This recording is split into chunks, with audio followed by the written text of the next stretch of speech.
Nah, pada pertemuan kali ini kita akan membahas mengenai cerpen. Apa itu cerpen? Ciri-ciri, tujuan, dan jenis-jenis dari cerpen. Nah, untuk itu anak-anakku tetap semangat untuk melakukan pembelajaran selanjutnya. Salam sehat dan salam disiplin.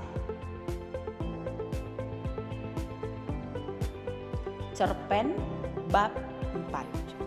Adapun tujuan pembelajaran kita yaitu siswa dapat memahami informasi tentang nilai-nilai kehidupan dalam teks cerita pendek dengan rasa ingin tahu dan percaya diri.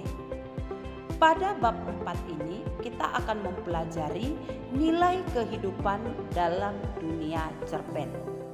Adapun yang akan kita pelajari pada cerpen kali ini yaitu A. Pemahaman cerpen, B. Nilai-nilai dalam cerpen, C. Demonstrasi nilai-nilai dalam cerpen, D. Unsur pembangun cerpen, dan yang terakhir penyusunan cerpen. Nah, pada pertemuan kali ini kita membahas pemahaman cerpen, yaitu pengertian cerpen, ciri-ciri cerpen, jenis cerpen, dan tujuan cerpen. Cerpen. Kalau kita mendengar kata cerpen, pasti yang ada di dalam pikiran kita adalah cerita pendek.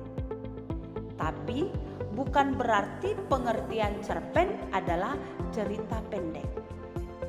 Cerpen adalah cerita pendek atau kurang dari 10.000 kata yang memberikan kesan tunggal pada satu tokoh dan satu situasi yang habis dibaca dalam sekali duduk. Dibaca dalam sekali duduk artinya hanya membutuhkan waktu yang singkat untuk membaca cerpen tersebut ketimbang membaca novel.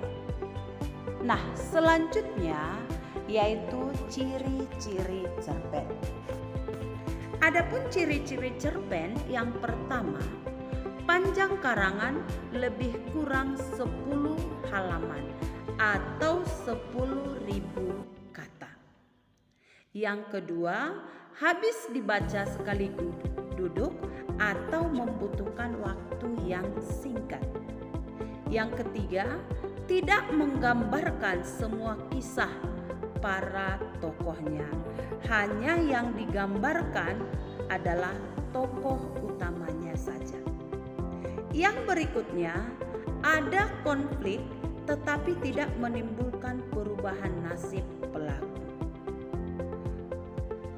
Yang kelima, hanya menimbulkan satu alur. Rangkaian atau jalan ceritanya hanya satu.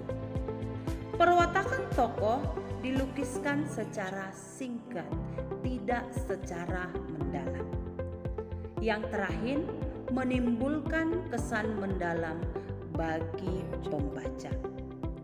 Sedangkan fungsi dari sebuah cerpen adalah untuk mengedukasi pembacanya, karena dalam cerpen tentunya ada nilai-nilai positif yang bisa memberikan pendidikan kepada pembacanya.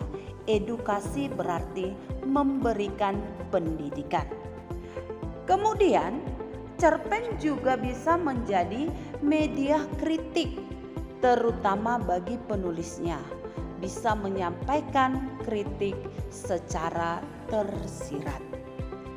Yang ketiga, cerpen juga mempunyai fungsi estetis atau keindahan, karena dalam cerpen juga bisa menggambarkan keindahan suatu objek. Dan yang selanjutnya, cerpen juga dapat menghibur para pembacanya. Selanjutnya yaitu jenis cerpen. Jenis cerpen ada 3.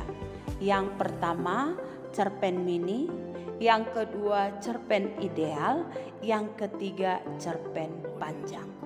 Apa perbedaan dari ketiga cerpen tersebut? Kalau yang pertama, cerpen mini atau flash mengandung kata yang berjumlah antara 750 sampai 1000 kata.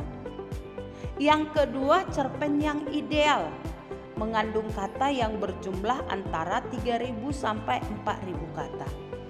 Dan yang ketiga, cerpen yang cukup panjang mengandung kata yang berjumlah antara 10.000 kata. Nah, anak-anakku, dari yang Ibu jelaskan tadi, anak-anakku sudah paham apa itu cerpen, fungsi cerpen, jenis-jenis cerpen, dan ciri-ciri sebuah cerpen.